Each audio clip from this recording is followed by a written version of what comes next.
श्री स्वामी समर्थ. नमस्कार मंडळी. कधी असं झाले की तुम्ही घरात एकटेच आहात, पण तुम्हाला कुणीतरी सोबत असल्याचा भास झालाय. आपण याला योगायोग म्हणतो, पण हा योगायोग नसून तुमच्या घराच्या रक्षण कीर्तीचा संकेत आहे. महाराष्ट्राच्या मातीत अशा काही शक्ती आहेत ज्या पिढ्यानपिढ आपल्या घराचं रक्षण करत आहे.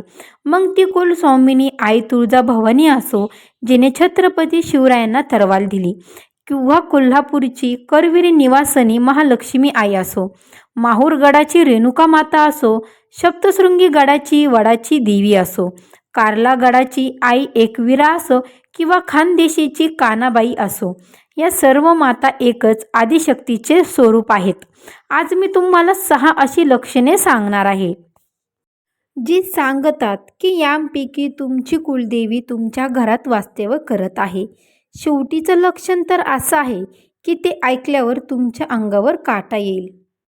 तर आजच्या व्हिडिओमध्ये मी तुम्हाला अंगावर काटा आणणारे हे 6 लक्षणे सांगणार आहे, जे की तुमच्या घरामध्ये तुमच्यावर जर कुलदेवी प्रसन्न आहे का हे देखील सांगणार आहे. त्यामुळे तुम्ही हा व्हिडिओ कान उघडून नीट ऐका. त्याचबरोबर मी तुम्हाला अत्यंत कुलदेवीला प्रसन्न करण्यासाठी प्रभावी उपाय देखील सांगणार आहे. देवीला कोणता नैवेद्य दाखवावा, देवीला कोणता नैवेद्य दाखवू नये, ही संपूर्ण माहिती मी तुम्हाला आजच्या व्हिडिओमध्ये सांगणार आहे. त्यामुळे तुम्ही हा व्हिडिओ शेवटपर्यंत नक्की पहा. त्याचबरोबर कुलदेवी जागृत असल्याचे हे 6 लक्षणे आणि तिला प्रसन्न करण्याचे उपाय देखील मी तुम्हाला सांगणार आहे. त्यामुळे तुम्ही हा व्हिडिओला आत्ताच सबस्क्राईब करून ठेवा आणि आत्ताच लाईक देखील करा आणि कमेंटमध्ये आई राजा उदो उदलेला विसरू नका. तर चला आजच्या व्हिडिओला आपण सुरुवात करूया. तर पहिला महत्त्वाचं म्हणजे की कुलदैवत सर्वांचंच आहे. कुलदैवतामध्ये आपण सर्वांच्या घरामध्ये कुलदेवी आहे, कुलदेव आहे. जसं की खंडेराय आहे, आई तुळजाभवानी आहे, आई मोठा आई आहे, आई अंबाबाई आहे, सप्तशृंगी देखील आहे. जसं की प्रत्येकाचा कुलदैवत हा वेगवेगळा असतो. पण आपण आजच्या या व्हिडिओमध्ये प्रत्येक देवाची, प्रत्येक कुलदेवाची माहिती आज आपण पाहणार आहोत. तर सर्वात प्रथम बघा, अदृश्य स्पर्श हा भरपूर जणांना अनुभवाला येत असेल.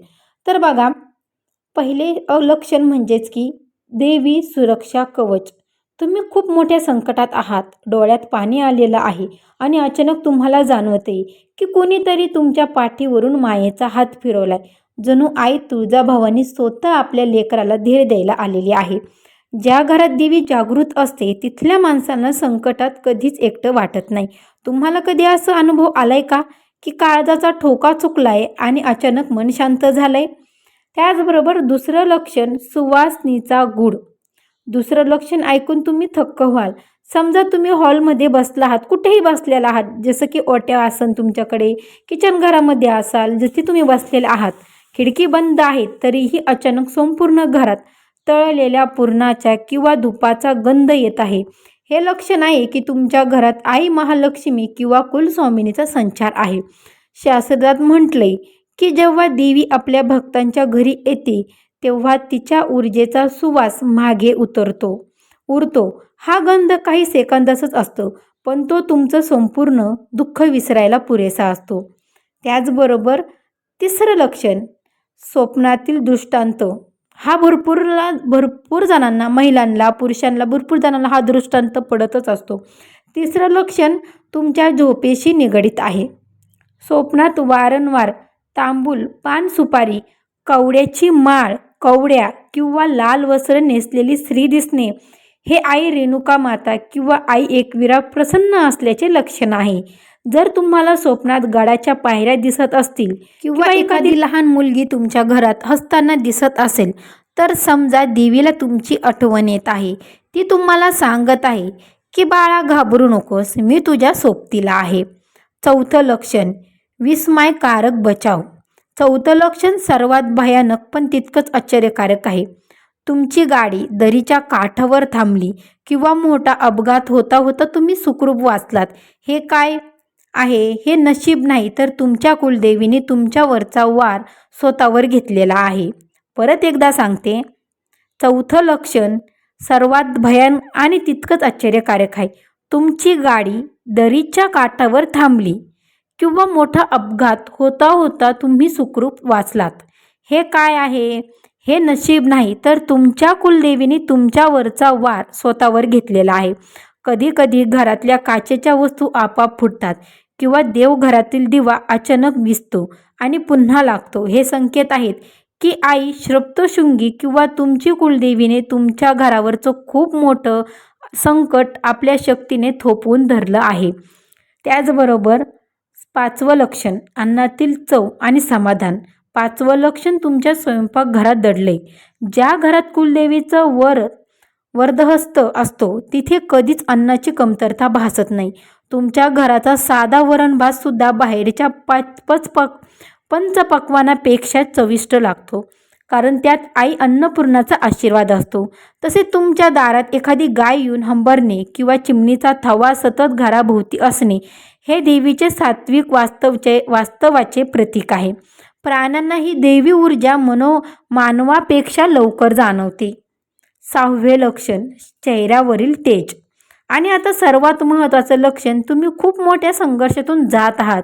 खिसा रिकामी आहे, पण तरीही समाजात वावरताना तुमच्या चेहऱ्यावर एक वेगळीच चमक आणि आत्मविश्वास असतो. लोक तुम्हाला विचारतात, एवढ्या संकटातून तू हसतोस कसा? हे तेज तुमचं नाही, तर तुमच्या पाठीशी खंबीरपणे उभा असलेल्या आदिशक्तीचा आहे. जेव्हा कुलदेवी जागृत असते तेव्हा ती आपल्या भक्तांचा चेहरा कधीच मुलमुल पडू देत नाही. ती त्याला वाघासारखं बळ देते. बघा, तुमची कुलदेवी कोणतीही असो, ती आई आहे. तिला सोन्याचे दागिने नको, तिला हवी आहे तुमची भक्ती. जर तुम्हाला या 6 पैकी 3 लक्षणे जाणवत असेल तर तुम्ही खूप नशिबान आहात. त्याचबरोबर आता कमेंटमध्ये तुमच्या कुलदेवीचं नाव लिहा आणि मोठ्याने म्हणा, आई तुळजाभवानीचा विजय असो. त्याचबरोबर बघा, प्रत्येक लक्षणानंतर काही ना काही अनुभव येत असतो आपल्याला. भरपूर जणांना असा अनुभव येतो की आपण कुठेतरी हारलोय, पण आपले कुलदैवत आपल्यासोबत आहे. आता आपण हे लक्षणं पाहिली, आत्तापर्यंत आपण लक्षणे पाहिली. पण जर तुम्हाला हे लक्षणं जाणवतच नसतील किंवा तुम्हाला तुमच्या कुलदेवीची कृपा अधिक घट्ट करायची असेल तर काय करावे? शास्त्रज्ञानुसार कुलदेवीला प्रसन्न करण्याचे काही छोटे पण अत्यंत प्रभावी उपाय आहेत. नीट ऐका. कुलाचार पाळा. सगळ्यात महत्त्वाचा उपाय म्हणजे तुमच्या घराचा कुलाचार. वर्षातून किमान एकदा तरी कुटुंबासह कुलदेवीच्या गडावर जा. तिथे जाऊन देवीची ओटी भरा आणि आपल्या पूर्वजांनी सुरू ठेवलेली परंपरा जसं की जागरण गोंधळ किंवा बोडण खंडित होऊ देऊ नका. मूळ घट्ट असतील तरच फांद्या फोपवतात. दर मंगळवारी आणि शुक्रवारी हा दिवा लावा. दर मंगळवारी आणि शुक्रवारी घराच्या उंबरट्यावर हळदी कुंकवाचे लिंपन करा. संध्याकाळी देवापाशी तुपाचा दिवा लावा आणि त्या दिव्यात 2 लवंगा टाका. यामुळे घरातली नकर्मता नष्ट होते आणि देवीचा मार्ग मोकळा होतो. त्याचबरोबर कुलदेवीचा हा मंत्र नक्की जप करा. कोणतेही मोठा मंत्र येत नसेल तर हरकत नाही. फक्त श्री कुलदेवाय नमः, श्री कुलदेवाय नमः किंवा तुमच्या देवीचं नाव घेऊन ओम श्री तुळजाभवानी माताय नमः जप करा. दिवसातून फक्त 108 वेळा हा जप केल्यास तुमच्या भोवती एक सुरक्षा कवच तयार होते. नैवेद्यामध्ये काय दाखवावा? देवीला काय नैवेद्य दाखवा? कुलदेवीला सर्वात प्रिय म्हणजे पुरणपोळी आणि कडकण्या. भरपूर भागामध्ये पुरणपोळीचा नैवेद्य बनवतात. त्यामध्ये आवर्जून मेथीची भाजी ही नैवेद्यामध्ये असते.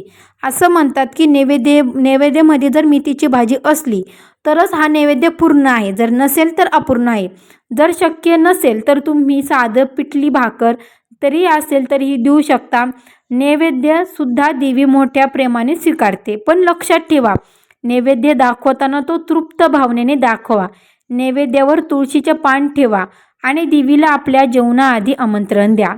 त्याचबरोबर सौभाग्यवतीचा मान राखा. ज्या घरात स्त्रियांचा अपमान होतो तिथे देवी कधीच राहत नाही. कुलदेवीला प्रसन्न करायचं असेल तर घरातले लक्ष्मीचा जसं की पत्नी, आई, बहीण सन्मान करा. सणासुदीला एखाद्या सुवासिनीला घरी बोलून तिचं खण नारळाने ओटी भरा. हीच खरी देवीची सेवा आहे.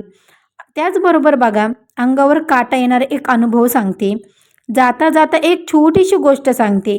एका भक्ताच्या घरात अचानक दिवे विझले आणि त्याला साक्षात त्याच्या कुलदेवीच्या पैंजणाचा आवाज ऐकू आला. जेव्हा त्याने सकाळी पाहिले तेव्हा त्याच्या घराच्या मुख्य दारावर कुंकवाचे पावलाचे ठसे उमटले होते. ही अंधश्रद्धा नाही, तर त्याची भक्ती गाढ असते. त्याला देवी असे अनुभव नक्की देते. तुमच्या आयुष्यातही असा एखादा चमत्कार घडला आहे का? असेल तर आम्हाला नक्की कळवा. तुमची आई तुळजाभवानी, कोल्हापूरची महालक्ष्मी, सप्तशृंगी माता, रेणुका माता, एकवीर आई किंवा कानाबाई हे केवळ नावे नाही, तर हे आपले आधारस्तंभ आहेत. आजच्या या उपायाने सुरुवात करा आणि पहा तुमच्या आयुष्यात कसा सकारात्मक बदल होतोय. त्याचबरोबर जर तुम्हाला या माहितीमुळे थोडी जरी शांतता मिळाली असेल, तर हा व्हिडिओ नक्की सर्वांपर्यंत पोहोचवा. तुमच्या मित्रपरिवारांसोबत नक्की पोहोचवा. तुमचं एक शेअर कोणाच्या तरी घरात सुख आणू शकतो. बोला आई राजा उदो उदो कुलसोमिनी आईचा विजय असो. धन्यवाद.